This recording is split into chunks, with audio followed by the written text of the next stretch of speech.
Piye, penak zamanku toh? Ungkapan yang merujuk pada era kejayaan Presiden Soeharto ini tak jelas siapa yang pertama kali mempopulerkannya. Ungkapan ini populer di tahun 2013-an. Medianya saat itu adalah bak belakang mobil angkutan barang atau truk. Karena faktor ekonomi dari rezim ke rezim yang dirasa tak ada kemajuan, masyarakat kelas bawah kemudian terbuai oleh ungkapan, "Penak zamanku toh." Padahal, pilihan model ekonomi pembangunan era Orde Barulah yang mendorong eksploitasi sumber daya alam dan kemudian melahirkan jurang ketimpangan antara kelompok kaya dan kelompok miskin.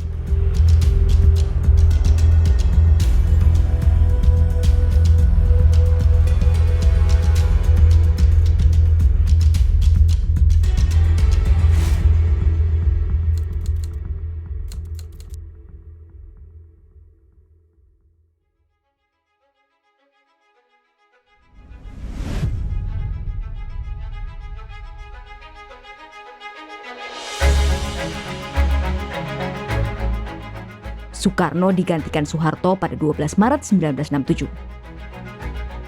Saat itu, pasca gerakan 30 September, situasi ekonomi dan politik Indonesia sedang kacau.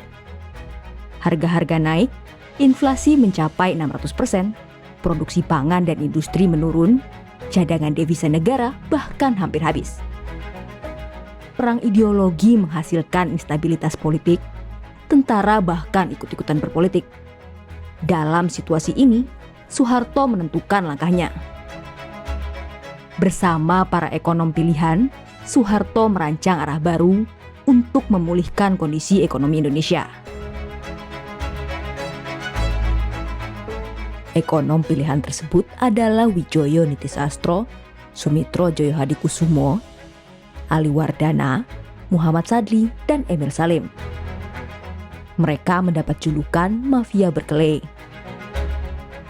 Sumitro Joyohadikusumo yang juga ayah Prabowo serta Widjoyo Nitisastro sering dianggap sebagai pemimpin mafia berkele dan arsitek utama perekonomian Orde Baru. Disebut mafia karena pemikiran mereka dianggap sebagai bagian dari skenario CIA untuk membuat Indonesia di bawah kendali Amerika. Ya, mafia Berkeley ini kan sebuah julukan ya bagi sekelompok akademisi yang juga disekolahkan sebenarnya dengan bantuan dari Sumitro. Awalnya itu bukan di Berkeley, awalnya itu pengennya di Prancis, di Sorbonne. Nah, karena nggak dapat dari Prancis, akhirnya beberapa alumnus dari UI ini disekolahkan lagi di Amerika Serikat. Nah, masalahnya yang mahasiswa Indonesia kuliah di Berkeley yang dibawa oleh Sumitro, ini ternyata Berkeley yang model Chicago Boys atau Berkeley yang mengusung konsep dari neoliberalisme. Sehingga ketika mereka pulang, mereka berkumpul dan masuk ke jabatan-jabatan yang struktural, terutama di bidang perekonomian, keuangan, sehingga mereka membuat kebijakan-kebijakan itu pro terhadap liberalisasi.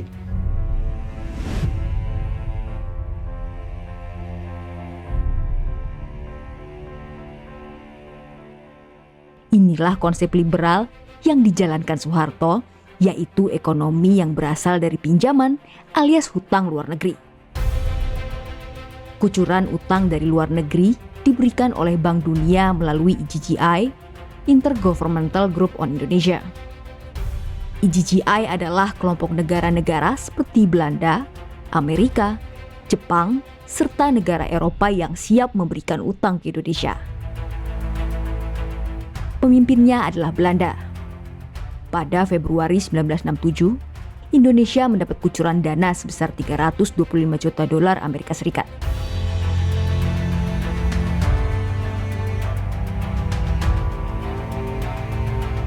Utang dari luar negeri tak serta-merta tanpa imbal balik.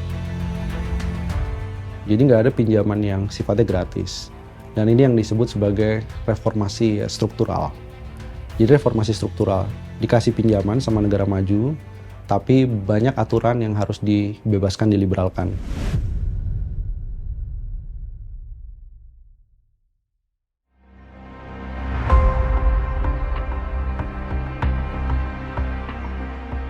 Pembebasan aturan yang dimaksud adalah pembukaan keran investasi. Negara-negara yang tergabung dalam IGGI mendapat karpet merah untuk berinvestasi di Indonesia. Melalui Undang-Undang Penanaman Modal Asing atau PMA, Januari 1967, keran investasi asing dibuka lebar.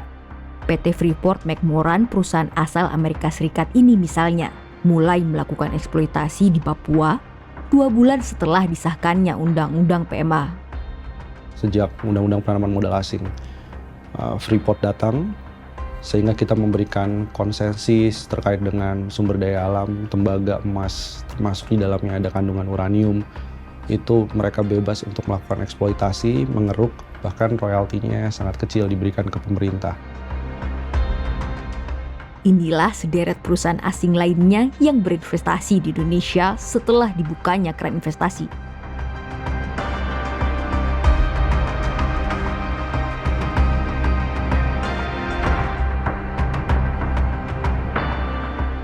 Jadi bahkan ada ruang kantor sendiri di dalam Kementerian Keuangan itu untuk mendikte arah dari kebijakan fiskal, arah kebijakan pajak. Untuk siapa?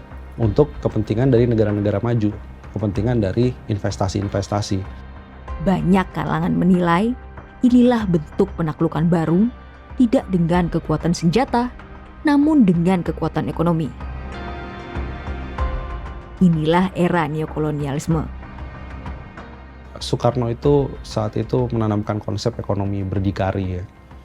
Jadi memang betul-betul aset-aset dari Belanda itu dikuasai dan juga dimanfaatkan ya sesuai dengan Undang-Undang Dasar 45 Pasal 33. Perubahan di era Soeharto ada terminologi dalam Pasal 33 di mana penguasaan itu diartikan bisa memberikan konsesi kepada pihak lain, termasuk juga pihak dari investor luar negeri.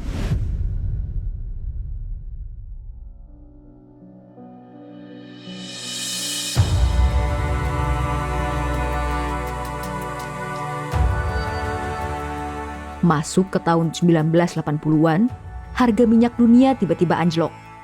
Uang negara yang selama ini banyak mengandalkan dari ekspor migas mulai seret. Soeharto dan para penasihat ekonominya mulai mengubah arah. Mereka mendorong ekonomi yang lebih berorientasi pada pasar. Artinya, harga barang, jasa, dan perdagangan dibiarkan berjalan sesuai permintaan dan penawaran. Kebijakan seperti inilah yang kemudian dikenal sebagai neoliberalisme. Kebijakan pemerintah Soeharto ini bukannya tanpa penolakan.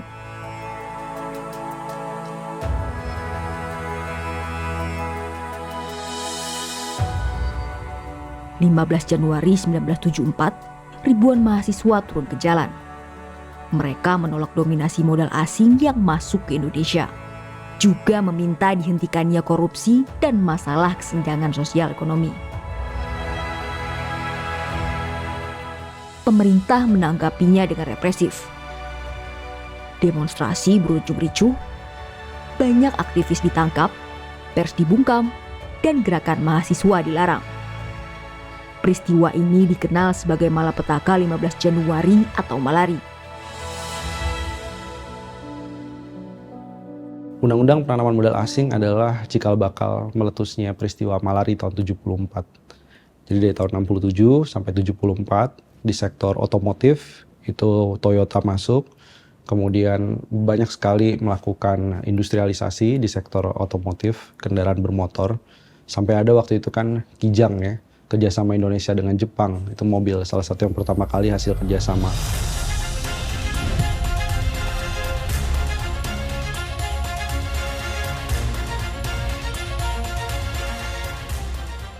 Pemerintah Soeharto melanjutkan berbagai kebijakan deregulasi untuk menarik investasi asing dan menumbuhkan ekonomi.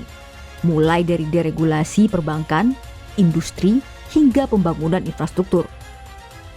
Di sisi lain, kontrol negara atas sektor-sektor penting mulai melemah. Yang dulu diatur demi kepentingan rakyat, perlahan mengikuti logika pasar. Dampak lain dari kebijakan ekonomi era Soeharto adalah membuat wilayah perkotaan, terutama di Jawa, tumbuh pesat. Industri berkembang, pabrik dan infrastruktur pendukung dibangun di mana-mana. Sebaliknya, daerah di luar Jawa tertinggal. Pembangunan yang terpusat menciptakan kesenjangan antar wilayah. Dampaknya bahkan masih terasa hingga hari ini. Dan saat itu juga yang mendapatkan banyak konsesi baik di sumber daya alam maupun di sektor otomotif itu adalah kroni-kroni di sekitar dari Soeharto. Jadi tetesan-tetesan tadi nggak mengalir ke bawah, tapi dinikmati oleh kroni-kroninya dalam bentuk perizinan, dalam bentuk kontraktor, dalam bentuk kemudian vendor-vendor di proyek-proyek pada saat Orde Baru. Sektor pertanian, tempat sebagian besar rakyat menggantungkan hidup, tidak berkembang secepat industri dan jasa. Banyak petani kehilangan lahan karena tanah mereka dipakai untuk pembangunan kawasan industri dan proyek infrastruktur.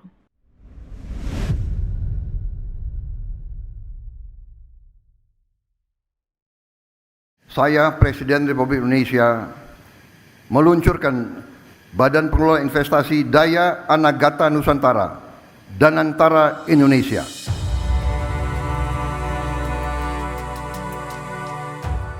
Kebijakan ekonomi yang pada akhirnya tumbang kini dibangkitkan kembali dengan hadirnya Danantara. Tujuannya adalah mengkonsolidasikan semua aset-aset negara untuk mendapatkan investasi. Investasi yang akan menguntungkan bagi pemilik modal besar. Pada akhirnya, kekayaan terakumulasi di tangan segelintir orang. Sementara sebagian besar rakyat berjuang untuk bertahan hidup.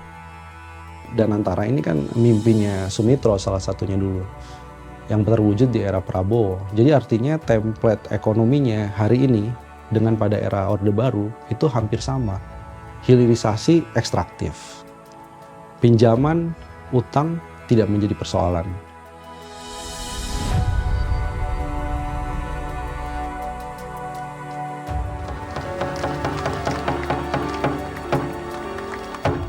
Ekonomi Orde Baru berdiri di atas fondasi yang rapuh. Pertumbuhannya bergantung pada utang luar negeri, investasi asing, dan pasar bebas. Tapi arah kebijakannya tidak berpihak pada rakyat kecil. Maka yang lahir adalah pertumbuhan tanpa pemerataan, modernisasi tanpa kemandirian, dan pembangunan tanpa keadilan sosial. Di balik angka-angka ekonomi yang megah, Orde Baru meninggalkan warisan kemiskinan struktural. Kemiskinan yang lahir dari sistem dan bukan sekedar urusan nasib atau takdir. Nah, jadi artinya kalau kita masih sama-sama saja nih ekonominya, template yang nggak berubah, bahkan mundurnya kan jauh sekali nih, bukan pada reformasi tapi sebelum reformasi, maka ini akan membuat Indonesia sebenarnya rentan terjerat pada krisis. Jadi kita nggak belajar pada kesalahan sebelumnya. Warisan lainnya adalah kerusakan lingkungan.